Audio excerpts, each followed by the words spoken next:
Okay, good morning, everybody. Welcome to the EPrivacy Digital Futures Now Roundtable. We've been bringing you webinar content throughout the week across Tuesday, Wednesday, and this is the culmination of that. So the aim of the session today will be bringing you the guest speakers from the sessions we've had so far this week, along with the guys that have been producing the content with them from EPrivacy to answer all of the questions that you've had through the week across all of the sessions.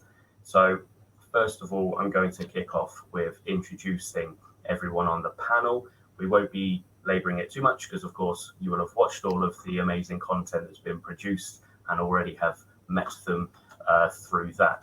So first off, I'll introduce Payal, Agency Development Manager from Google. We've got Tom, the VP of Marketing EMEA from Acquia. We've got Garrett, Account Director from Quantcast. Jack Neal, Sales Manager from Teeds. We have Aiton, the Partner in Digital Media Group from Sheridan's. Along with the EPrivacy team, we've got Ross, our Web Experience Director, Amisha, Media Planning Director, Beth, Social Media Manager, and myself, Mark, Planning Account Director. So, as I say, brief agenda for everyone that is watching. We've launched 2 webinars per day across Tuesday and Wednesday, and people have been submitting questions for us to answer. We'll be running through those and putting the questions to the experts that we have on the panel today. And what we'd really encourage everyone to do is also submit questions through the session, either as add-ons to the questions that are already being answered or other questions that you'd like to be answered, and those will also be answered through the session. We'll be starting the session by answering the questions that have been submitted, and then the second part of it will be able to go through any questions that are submitted whilst we're on the session. So with the quick round of introductions done, we've got a lot of questions to go through, so I'll kick on with those now. And what I'm going to do is to start with you, Beth Bartholomew, if I may. So one of the questions that we've had in for you on your webinar, which was looking at organic social media in the new Roaring 20s, building a brand, growing trust, and achieving your goals, is should you be planning social media or should you just be posting live as and when things happen? So I think a good mix of both is a fantastic way to kind of manage things, but it does very much depend on what kind of social account you want to be portraying as well. When we look at creating a calendar for the start of the month, we're guaranteeing that we've got that content covered. We're not going to have a dry spell where nothing goes out. We're not going to forget anything. Everything is covered, particularly if you are doing this on behalf of a much larger scale within the business. You don't want to miss anything that is meant to be being pushed out. However, similarly, and a really good example of this is our own social media over the last 2 days. We've been posting live throughout the last 2 days about Digital Futures Now, and the interaction we've seen is at least double impressions from what we've seen last week, for example, when we've been posting about the same subject, but scheduled posts. So I think that the initial cause for social media was to be live content, and it's that businesses have harnessed it to make it something scheduled. And yes, definitely do schedule. But I think when it comes down to having events or having big things that are happening that are trending hashtags and things, get involved in the live conversation and don't be controlled by your calendar. Feel like you can still take part in those actual events that are going on, because we can see it's worked really well for us, especially on Twitter, which is the best platform to get involved in that live conversation, and Instagram as well, when you can do your story updates and things. Awesome. Ross, your webinar session, the state of CRO in 2021. Yeah. I'm going to ask you a question now that's come in earlier this week. So it's a bit of a longer one, so you might want to answer it in a couple of parts.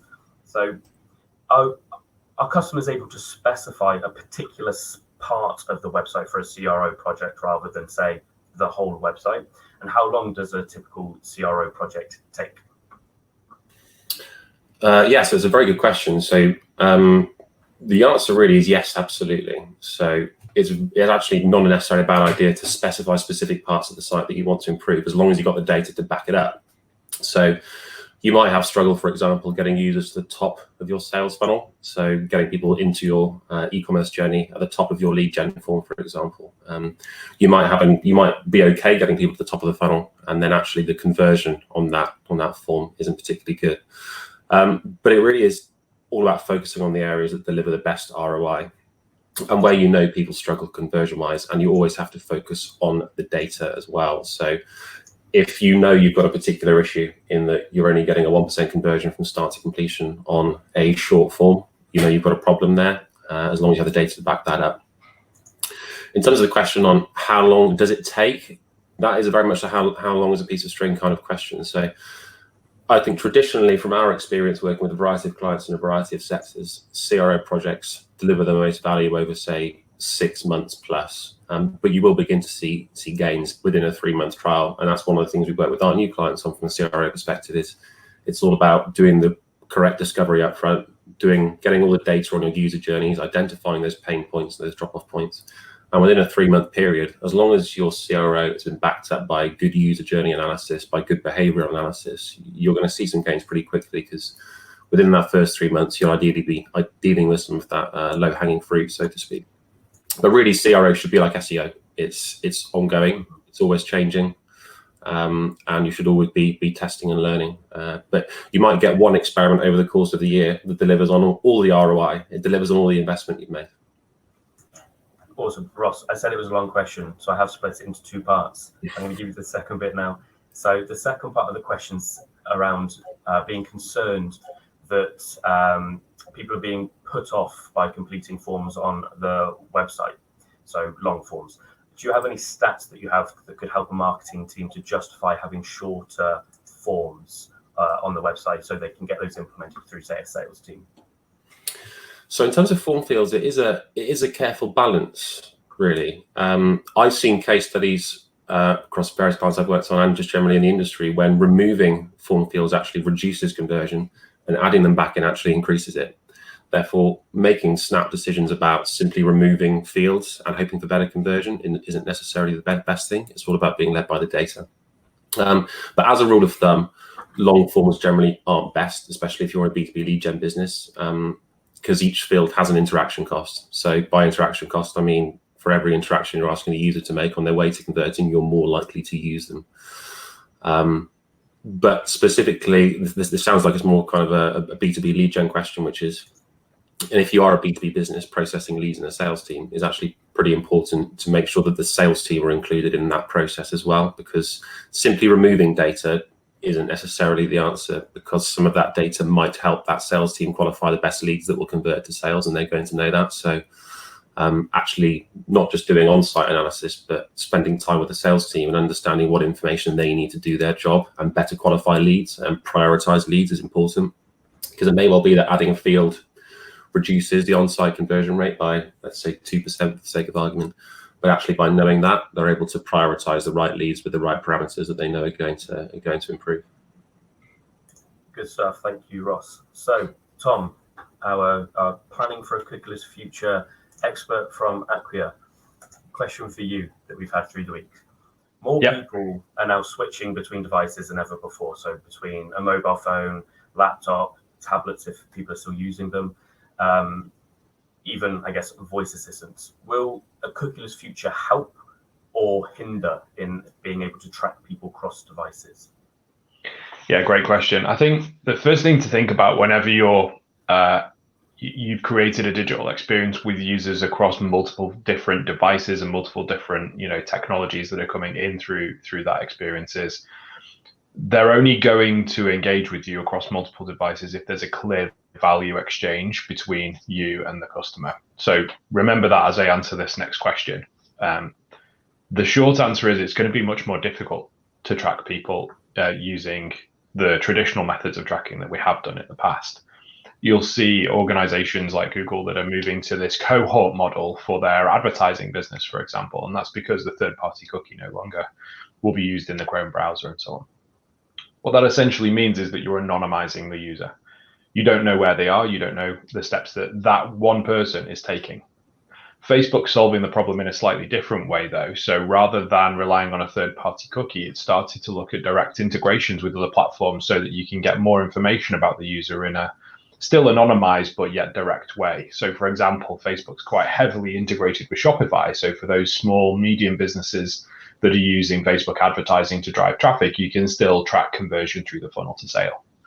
But moving across devices, it's not going to be as easy as it used to be. So my advice would be focus on that value exchange that you're having with your customers.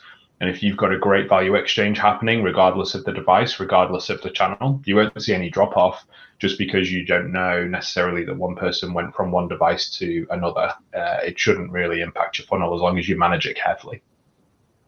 Yeah, indeed, that value exchange idea is clearly something that's coming into the fore quite a lot. Aiton, you mentioned this when we were discussing our session on EPrivacy as well. So clearly that's something to be keeping an eye on going into the future. Yeah. So at that point, Aiton, I will come to you, if I may, with a question as well. So question for you. We had a session ourselves on EPrivacy, transparency, and building consumer trust. One of the questions we've had through for that is that someone's concerned that their website privacy terms and conditions are at least 5 years old. So over this time of the past 5 years, their business hasn't changed. But does GDPR and other recent legislation, such as things like EPrivacy and PECA that we've been talking about, do they make it essential for these websites that maybe haven't been touched for a few years to change, even if their business hasn't? Thanks for that. The short answer is that yes, they do, but I don't think anyone needs to freak out about it. Even if your business hasn't changed what it does, GDPR came along and prescribes what needs to go into your notice. And so there are two parts of GDPR which just create lists of information that needs to be disclosed, and it's simply a case of going through what it is you do and hitting those particular points and making sure that your privacy notice covers those pieces of information. If you haven't done that, then strictly you're not compliant with GDPR. If you were to get a complaint from someone, the ISO would probably send you a message, but they wouldn't leap into action. The regulator for those types of scenarios tends to just focus on good privacy outcomes. I'll tell you to sort it out. I'll probably give you a time frame, but it shouldn't be a big job, and it's something you can patch up. But yeah, I would recommend that people do consider that. Yeah. Awesome. I'm going to jump over to our session on video now. So we had our webinar session on building consumer trust with video in a future cookieless world.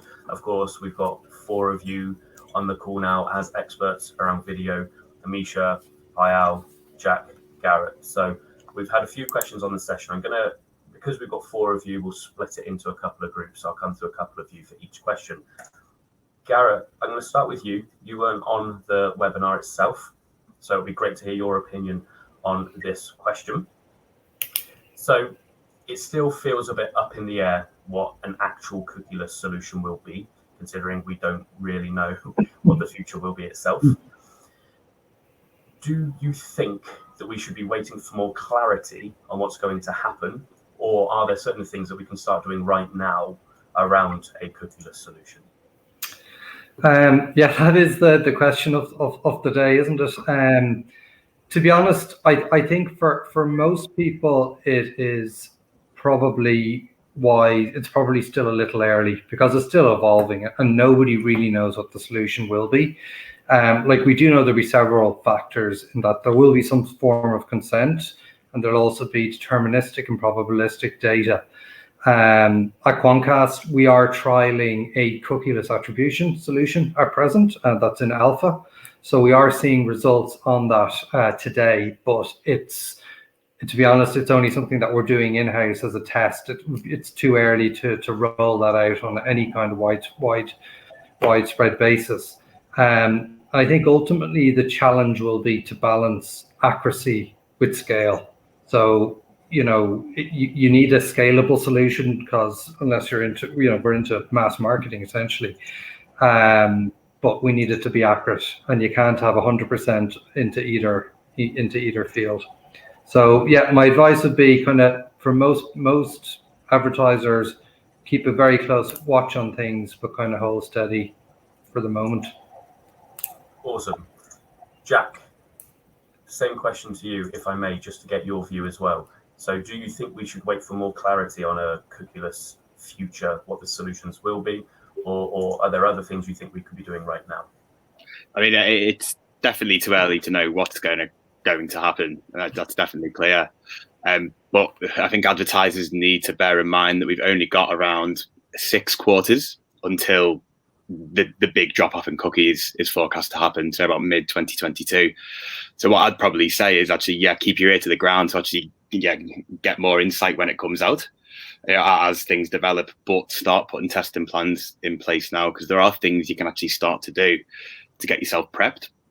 I mean, the ideal situation people want to be in, it's not taking advantage of this cookieless world, it's just having a smooth transition. That's the end goal, really. So start putting those tests in place now, so you can just make that transition over. I think one easy one is just around contextual. Start testing contextual segments around against, say, audience segments, so you can find those ones that will work well, while you've still got that cookie, test them against each other, and then take that forward into the cookieless world. And then there are other solutions out there. It depends on the partner, really. For example, I know if you're working directly with a publisher, the amount of publisher first-party data that will then carry on and be accessible into the post-cookie world, and login data if there's an email being used. But, as Garrett mentioned, scale becomes an issue there. There might not be a huge amount of scale around logins and first-party data. Something that we're working on at Teeds is using a profile model to actually find audiences, so replacing that cookieless audience with sort of a profile. So we know a user who is interested in football, shows all these characteristics. It's finding those users with those cookieless signals as the cookie's removed. So there are solutions that people are coming up with, and we're just saying test them when they come up, so that the transition's as smooth as possible. You don't want to get to the end of the cookie and go, I don't know what I'm meant to be doing now. So I'd say test as early as you can. So really what we're saying is take a bit of ownership of it yourselves, right? So we haven't got the clarity, but we don't have loads of time. So start doing exactly. It's not a great situation, but I mean, just take ownership of it, get testing. But you are right. It's the time that is a bit of a concern. Awesome. Ross, I'm coming back to you here. CRO, what would you recommend starting with in a mobile-first approach when thinking about UX and CRO? We know there's been the big shifts from Google over the years towards mobile-first anyway. So from a CRO perspective, what are the first things to consider? Yeah, so on the question of should you start with a mobile-first approach, I think you need to look at, firstly, led by data and led by your traffic and what your users are telling you. So if you're an e-commerce business or an insurance business where you're having, say, lots of traffic being driven by mobile, so e-commerce businesses, financial services businesses with high customer-facing volume will have, say, 60 to 70% mobile traffic. So obviously you're going to be focusing on UX and CRO from a mobile-first perspective. That's just good sense. However, we deal with a lot of B2B clients, and B2B clients will come to us and they'll say, our new site needs to be mobile first. And we'll go, well, actually, if you look at your data, you look at your users, because you're a B2B tech company, people are generally on their laptops researching you. Actually, your traffic is 60, 70, 80% desktop sometimes. And, we've seen a recent client who had 90% desktop traffic. So actually, it doesn't make any sense to be focusing on UX and CRO from a mobile first perspective then, because that's simply not where their audience is playing. That doesn't mean you don't have to be mobile focused. If a business, especially B2B companies, are in periods of transformation, changing their lead gen strategy, changing their acquisition strategy, maybe doing more, say, LinkedIn lead gen activity, or we know more or less all of LinkedIn traffic is going to be coming from mobile to sites, then you need to make sure it's future-proof for mobile as well. So always start with the data. Have a look at actually what your profile is going to be, but be forward-thinking to what your ongoing acquisition strategy is going to be. Cool. Thank you, Ross. Aiton, an interesting one for you here. So obviously a lot of people concerned about making sure they've got the correct policies on their website. Question is, we're unexcited about the prospect of needing to implement something like Apple has, which is 30 pages or so long on the website. is there the potential, and can we just copy and paste things from the ICO and use that on websites? Is there an easy way? Is there an easy way?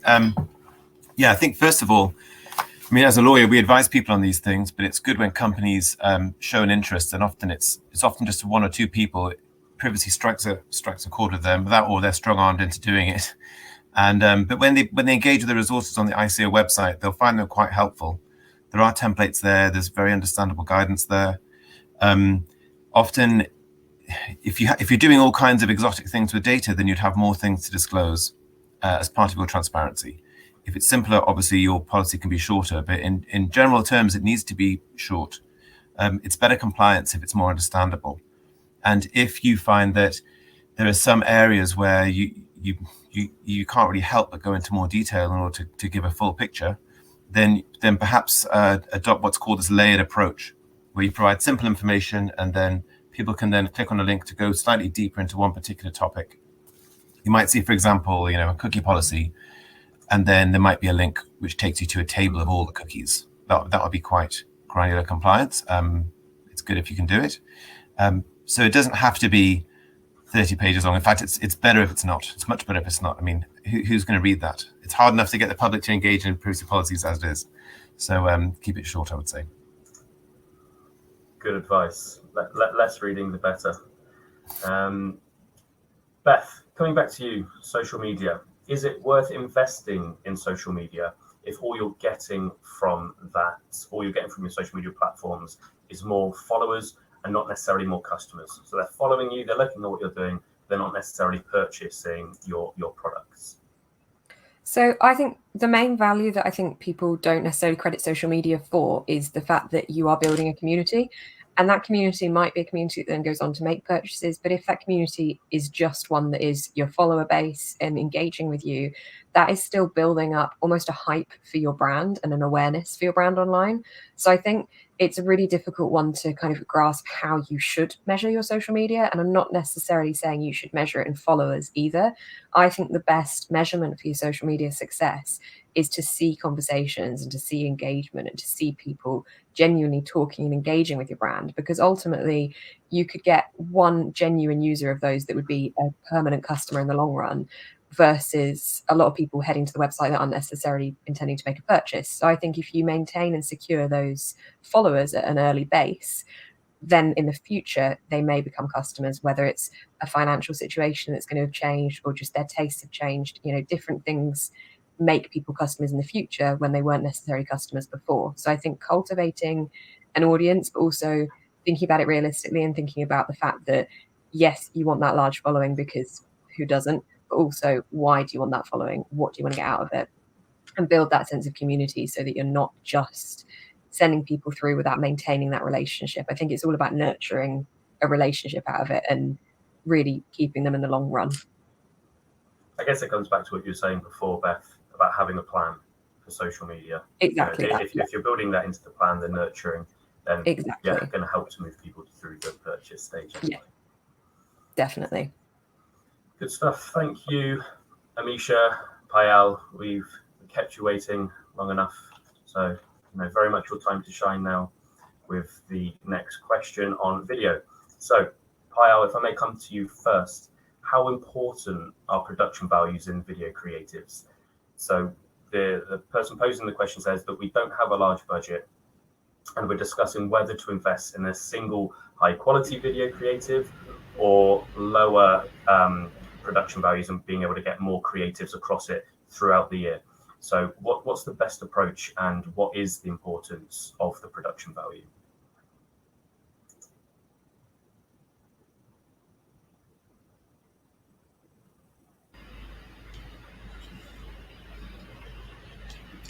Hi, sorry, had a little trouble with the mic button there.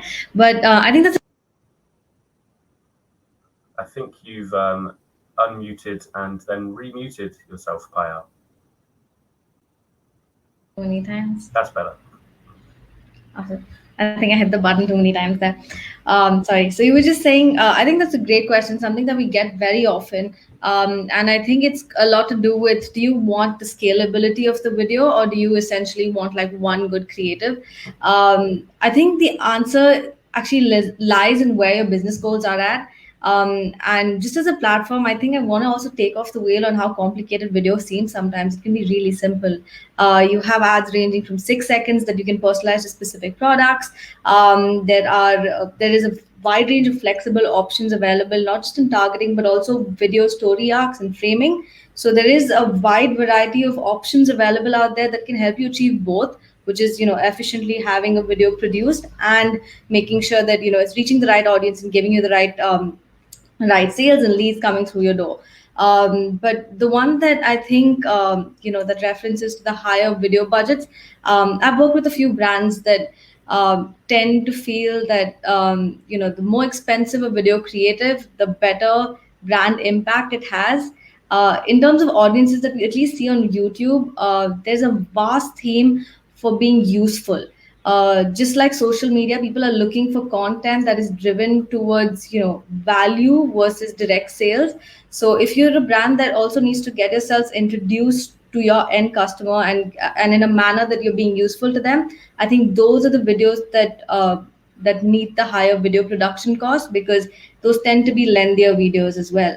But largely speaking, if you're just trying to get some sales and you're trying to do a lot of lower funnel activity on YouTube, you can get those done with typical story arcs and having a lot of personalization and frames changing dynamically through the creative. So it's not a very big factor, I would say. Cool. Thank you, Payal. Amisha, a slight follow-on from that. We had another question about production values. In your opinion, do you think a lower production value, maybe it wouldn't impact, say, the metrics we're producing, but could it risk damaging the trust with the consumer? I think there is a potential risk of that, yes. I think as an advertiser, you want to be 100% happy with the creative that you're putting out there in front of potential customers, because that is going to be something that helps build a form of opinion in the customer's mind. So you've got to have that confidence in the creative, and that could affect the way that somebody perceives your brand. If you're putting content out there that is kind of lower quality, that association could then be made with the company that's that's producing that. So I think it's important to kind of invest a little bit in producing creative that you're proud of, essentially, and that represents you as a company and as a brand. And when it comes to performance, the media placement itself is really only part of that. The creative plays a huge part in the performance and the outcome of your campaigns. So I think it's important to bear that in mind. There's no point investing money in media if your creative isn't really up to scratch. Good stuff. Thank you, Amisha. Tom, coming back to you on the cookieless future. You say in your actions within the webinar about creating first-party data pools. Are there any tools that you would suggest using for this in particular? I think it's about how you take advantage of what you've already got and combine it with a few other bits and pieces to bring that all together. It really, first of all, though, depends on your brand and your engagement with your customers and what outcome you're looking to strive for. So, for example, if you're B2C or you've got an e-commerce play on your site, then the approach that you might take could be very different from somebody in a B2B situation. So let's take that B2C example first of all.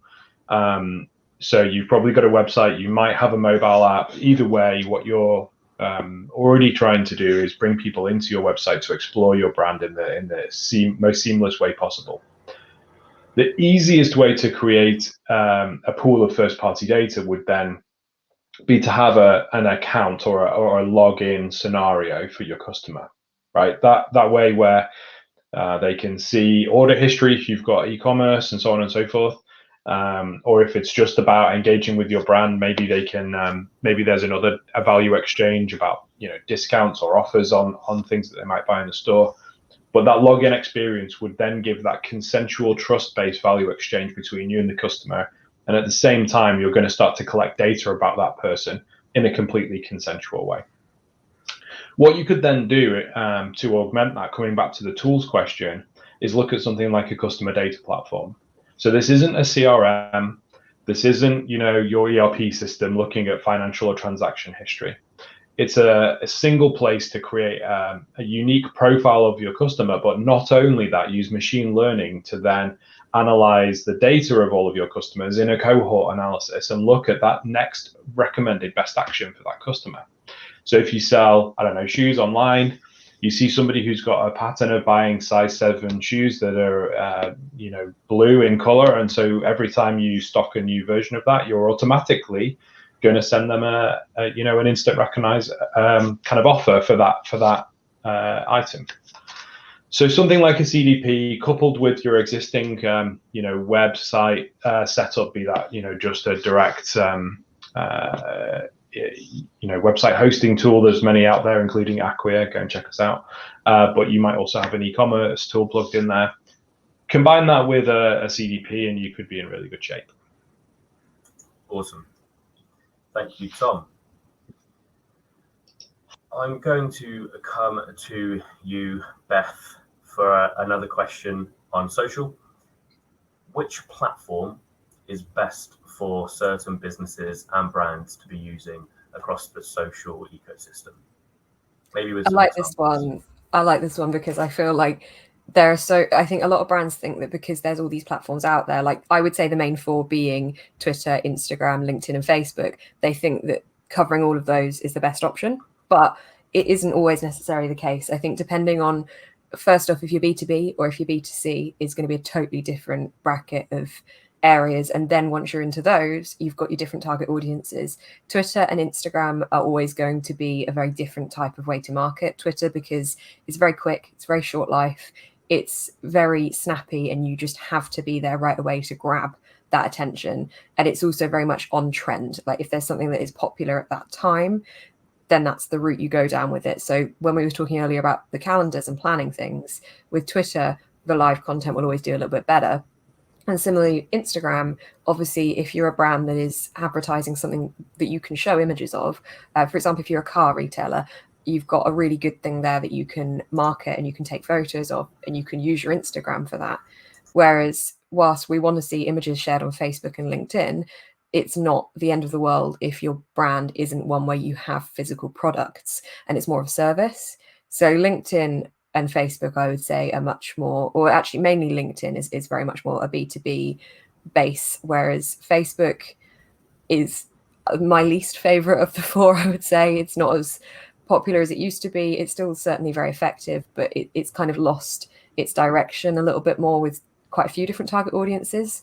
And then Twitter and Instagram are going to be a bit more fun, more active, probably more customer focused rather than business to business focused. So I think it's about finding your niche and looking into the audiences for each as well. I could talk for a long time about each target audience, but we probably don't have the time for me to go into that now. But obviously each platform does have its own target audience, and looking at who those are is really good. But I think the main important thing I would stress is just because they're all out there, like also TikTok and Snapchat, doesn't mean you need to be on them all. And it's just about creating quality content for the ones, if it's just one platform that you are on, versus just spreading it wider when it's not necessary.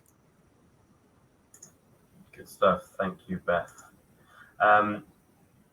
Item, I want to come back to you because I want to touch on the children's code that we were discussing in the second part of our webinar content that we released. I think quite a bit of the feedback that we've had actually from that is that people just weren't aware that that was a thing, and certainly coming into enforcement in September. So we've had a few questions around that. One of which being, does the children's code only apply to websites, or does it expand and also relate to other online areas such as apps, streaming services, and so on? Okay, yeah. So it applies to all kinds of online services. That could be apps, websites, connected devices. In some cases, there are types of business which are exempt, and it only is intended to apply to businesses which are likely to process children's data. But that's really quite broad. There's an analogous law in the US which has been around for a while. It's a bit more specific, and it's about marketing to kids, whereas this is more about the design generally. In that law, it says that it only applies if you're directing your website or your service to children. So if it's for kids, if it happens to be for everybody and kids go on, then it doesn't count. But whereas the children's code is therefore much broader, and so if you're likely to have kids on your website, then you need to think about it. You may well be in an exemption, but I would start with that consideration.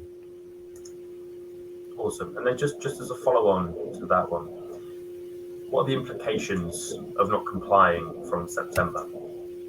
Okay, so it's effectively, you can think of the children's code as the way that GDPR will be interpreted with respect to kids. So it's enforced by the ICO. It comes under privacy. The ICO doesn't just do pure privacy, but effectively it's a privacy law. And non-compliance with the code may mean that you're not complying with GDPR. And then you get into the stern letters that people get. And if it gets particularly bad, maybe a public censure or even a fine. Awesome, thanks, Aiton. So children's code, very important. If you haven't heard of it so far, definitely get onto the ICO website and have a look at those guiding principles. Yeah, I think it's. I'm not surprised to hear that people weren't that aware of it, and it's been around, but I don't think it's really sort of captured everyone's imagination the way GDPR did. We're all freaking out for 2 years. Whereas this, it's not the same type of step change, but it's got really broad application. So I wouldn't assume that if children aren't really your business, that it's not going to catch you kind of almost by accident in a way. Awesome, thank you, Aiton. Coming back to the video side, Gareth, Jack, I haven't heard from you for a while. So I've got a question that has been specifically asked around both podcast and TEEDs as media owners. So within the video, within the webinar, Jack, you mentioned brand safety. So if we come to you first, Jack, Garrett, it will be the same question for you, so you get a bit of time to prepare. What are the ways that ad networks like TEEDs and Quantcast can ensure that ads only appear within trusted environment? What brand safety mechanisms do you have in place? Yeah, I think it actually came up in the last one around the trends we saw last year, because this point became more pertinent with the whole coronavirus pandemic. People were really keen to not show up in damaging content. But speaking from a TEEDs perspective, because that's obviously where my view is, what we do is make sure that the content is always curated. So we work directly with publishers. So we're not a buyer and a reseller of inventory. It's directly with a publisher integration. So we already know that it's vetted the people that we work with. It's all about developing the technology to be able to read that content on page, to actually know that the content that the ad is sitting in is brand safe and suitable, and being able to understand not just a keyword on a page, but actual page topics and what the page tone is as well. So that's been a big thing for us, not only knowing exactly who we're working with, but understanding the real content of the page.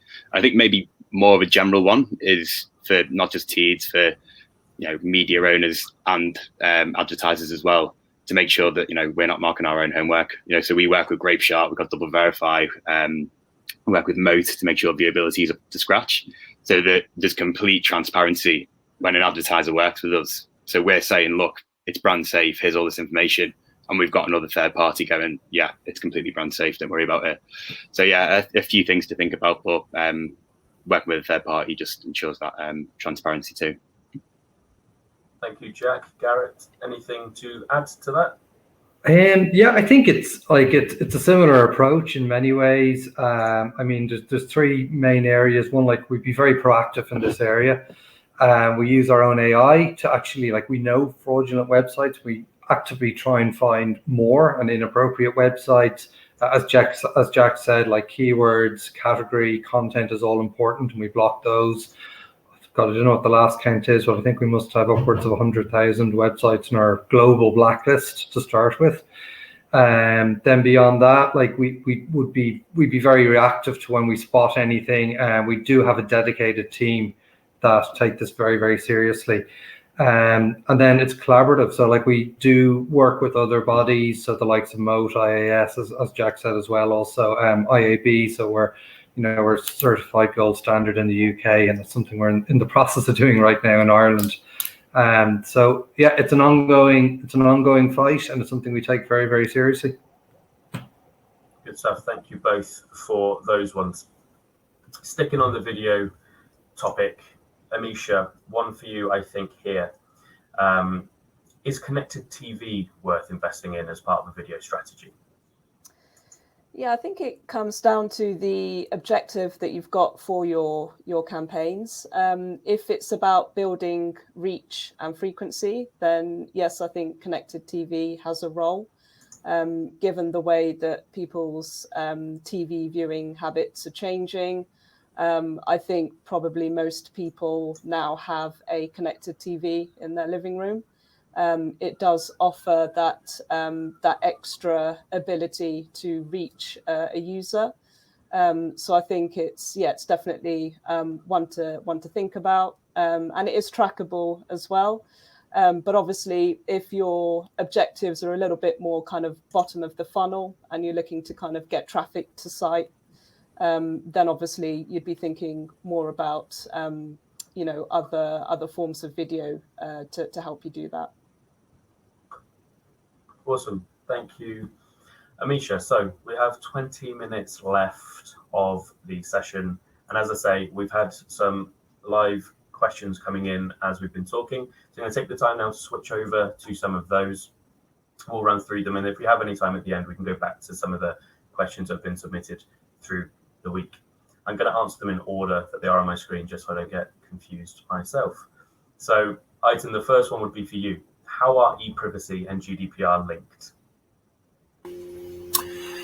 Okay, so they obviously both relate to personal data in a way, but GDPR really is about personal data, and EPrivacy is about the privacy in your communications. So they're actually two separate human rights they're trying to protect.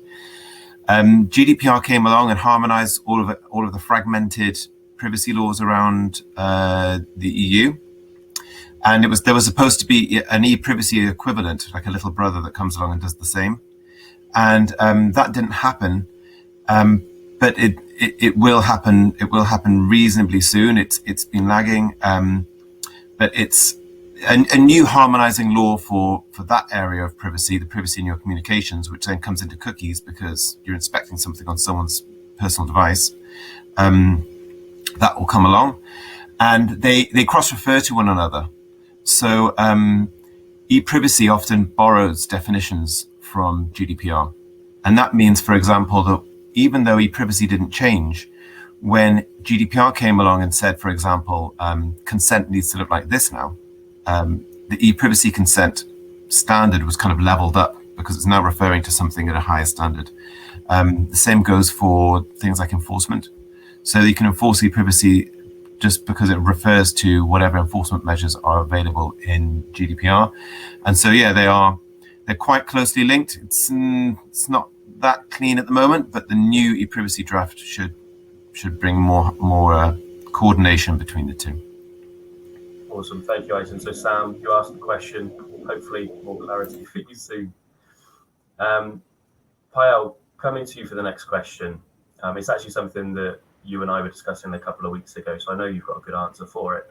The question is, I think that most people get the video is good for brand trust and so on and so forth. But often an issue for video is businesses being measured on very tight return on ad spend. So how could we justify investing in video when a lot of our advertising is direct response and therefore has those tight CPAs, ROAS, and so on? I think a very core question to answer with this respect is why does any brand want to do video? If the goals are still ROAS, and I think if search offers sufficient headroom to grow that and achieve those ROAS and those business results, then I would say stick to lower down the funnel if it's doing the job that you want it to do. But having that question answered, a lot of brands still look for growth within the same ROAS limitations, and which is what makes this a little more complicated, right? So when you try to expand your business and drive growth, the tight ROAS goals actually restrict you to a large extent. That's like keeping a filter on and saying you want to grow your business all at the same time. If you want more qualified users, you need to cast a wider net. and see what are the different audience groups that are still resonating with your business beyond what's already working, of course. So if you're looking beyond video, beyond search, and that's a decision you've taken and you've set that in stone, set a goal before you start out to do anything on video. And I think broadly speaking, if I were to give brands 3 broad sets of goals to look at, one would be awareness, which is the broadest of them all, which is to say that I just want a general user in the market to know of me and know who I am. That's a very broad business goal, and that's probably the loosest on the ROAS bit. The second would be someone who's looking for consideration, who wants to be top of mind for a user who might, on a certain occasion, be in the market for the product that they're trying to sell, the brand's trying to sell. That is, I would say, somewhere middle in terms of where the ROAS is. And the third is essentially that growth and purchase intent to drive more of that. And when you're trying to do that, you might want to look at your existing search campaigns and see how you can layer something on top of that just to drive that 15-20% growth. In a lot of cases, this is the first few steps that any brand takes, right? I wouldn't say go from like tight ROAS goals to awareness. When you're building, go one step at a time. And I think the first thing should be looking at things like custom intent audiences, looking at existing search campaigns, looking at what's working and essentially expanding on that. But now you're reaching consumers on more platforms than before, and you have sight, sound, and motion to introduce your brand versus just text ads that you were previously doing on search. So that would be the right way to approach it, but don't keep your ROAS goals too tight because it's defeating the purpose of why you're doing video if you're doing it that way. Awesome. Amisha, just on the same question coming to you for any thoughts, is there anything therefore that we should be considering around attribution within the video activity as well? Yes, absolutely. I think it's really important, excuse me, to look at the role that video is playing in customer journeys.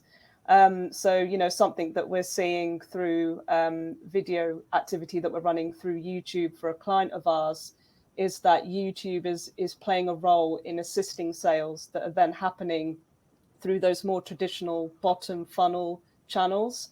So the first exposure for the journey is seeing the YouTube ad, and then they're, you know, going on to search or to an aggregator to then convert, and you know that shows the value of that particular campaign, because on a direct last click basis, we are seeing quotes and sales coming through. But without looking at the assisted sales, you're not really getting the full picture. And when you factor that in, you start to get a sense of how that activity is actually playing a part in conversions that are then coming through those more bottom funnel channels. So yeah, absolutely, attribution is key. As we move into this cookieless future, there are obviously going to be some challenges around, you know, the ability to be able to track somebody's journey across different touch points. So starting to think about things like, you know, server-side integration to start to get that data in one place is going to be important moving forwards as well. So I guess the crux of that one from both of what you guys are saying is measurement is wholly important. So measuring the channel for what it's supposed to do, and then measure based on what it could also be impacting on for other channels.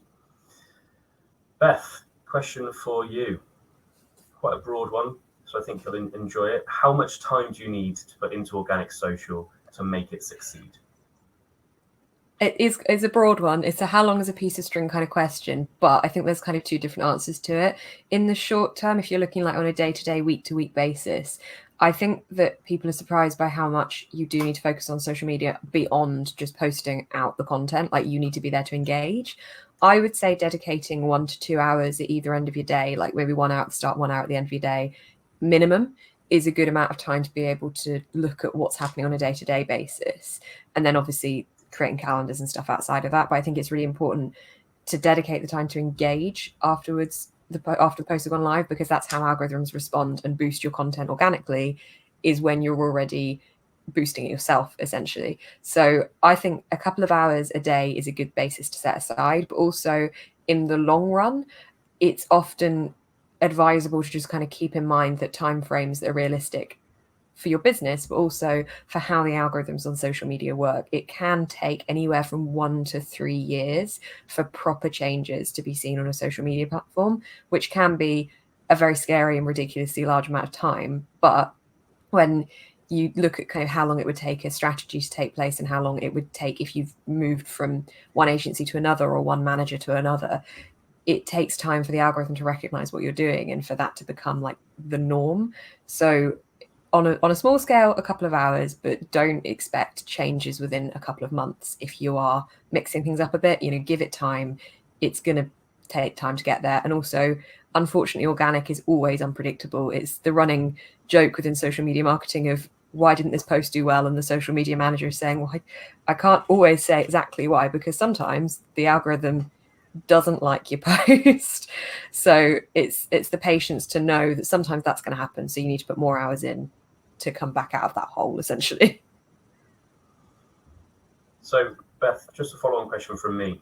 When things are working, therefore, what are a couple of tips that you'd have to then capitalize when you do notice that something works? So I think the best thing is when you're seeing something works, a lot of the platforms, all of the platforms, you can filter your posts in your results in the back end, in the insights, and you can see which ones are performing best. I would use that at the point where you can see that you're being favored within these algorithms, see what's doing well, understand why, analyze the trends between all of those posts, whether they've all got a video within them, whether it's poll-based posts, anything like that. See what the trends are specifically for your audience, and then capitalize on that, utilize that, create not the same post again, obviously, but base something off of that, know how that performed well, and know how you can integrate that into your future strategies to see that growth continue. Cool. Thank you, Beth. Ross, coming to you now. One that I think you'll enjoy, because we're talking about CRO and AI working together. What role do you think that AI and machine learning will play in CRO going forwards? A huge one. It's very, very much linked to Tom's answer earlier in terms of CDPs and building cohorts to then provide more personalized recommendations and experiences. So a lot of CRO platforms like your Optimize, these VWOs, obviously Google Optimize, they all have personalization options there right now. But I think these will expand out using those defined cohorts, using machine learning algorithms to serve more relevant, personalized, bespoke content depending on that person's engagement. It will obviously change as well quite drastically with the first party data shift as well. So it may well be that actually your CRO experiments and the way that those are run are going to change massively, depend on what base of first party data you're using, because you may well have to use that to start modeling out what experiences you serve to people more dynamically as well.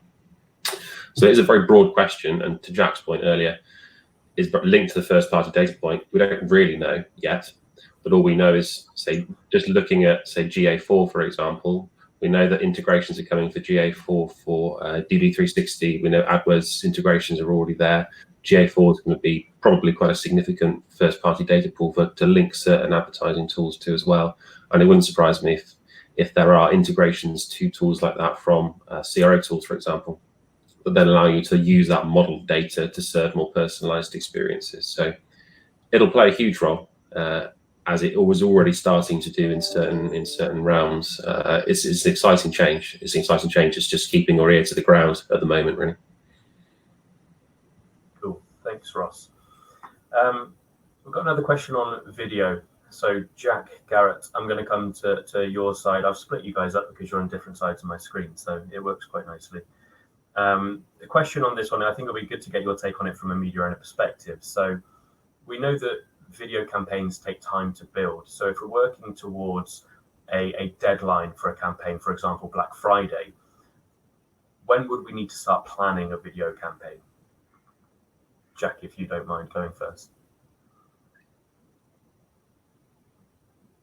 Yeah, sure. So, I mean, I'd say you got to use all the data signals that are available to you, because you're using Black Friday as an example there. But someone interacts with a Black Friday event very differently to someone who's looking for a travel deal in January sales, for example. So it's treating each event individually and looking at those data signals.